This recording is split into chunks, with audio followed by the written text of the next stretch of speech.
The interview may be considered a comedy, but the latest headlines are no laughing matter. The Democratic People's Republic of Korea is on the offensive again, and this time the rhetoric is getting ugly.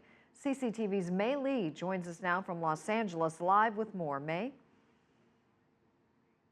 Well, Susan, the DPRK has taken the gloves off, and they're starting to hurl some really nasty comments and insults against the U.S.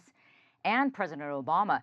In a statement overnight, they said Obama always goes reckless in words and deeds like a monkey in a tropical forest. Now, this follows more internet disruptions in the DPRK.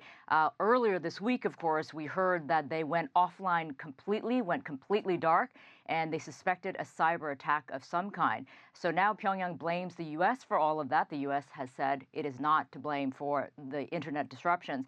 But in this same statement, Pyongyang said the United States, with its large physical size and oblivious to the shame of playing hide and seek as children with runny noses would, has begun disrupting the internet operations of the main media outlets of our republic. The DPRK also promised, quote, inescapable deadly blows to the U.S. if it continued this activity. Now, of course, Pyongyang isn't just talking about the internet disruptions. They are also very unhappy with the release of the movie The Interview that Sony had initially canceled after it was hacked into.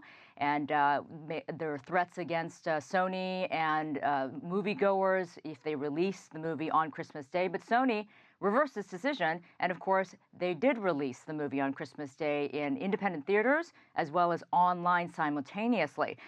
But apparently, the DPRK is very unhappy with that decision. Now, the movie itself, interestingly, did quite well. It made $1 million on Christmas Day. Internet downloads apparently were very successful too, but we don't have those numbers at all. So Sony had a very good Christmas. However, on the flip side, they had a very bad Christmas because there are reports that Sony's PlayStation and Microsoft's Xbox were both hacked into on Christmas. Now, Sony PlayStation has about 110 million users. So the fact that it was offline all day on such a big day probably broke the hearts of a lot of children and a lot of adults. So Sony's still dealing with some problems as of today with their PlayStation. Susan, back to you. May, the U.S. obviously believes that the DPRK hacked into Sony. How are those out in cyberspace pushing back against this? Well, Susan, I've been hearing from cyber experts since the beginning of this story about 2 weeks ago, and so many of them have been saying to me from the very beginning that they don't think it was the DPRK that hacked into Sony. Part of the reason why is because they don't think Pyongyang is sophisticated enough to handle a hack like this, but also they say that it is nearly impossible to trace where a hacker is coming from and how they're doing it. The FBI, of course, has concluded that it was the DPRK, saying that the malware, the software that was used, is connected to previous attacks that have been blamed on Pyongyang.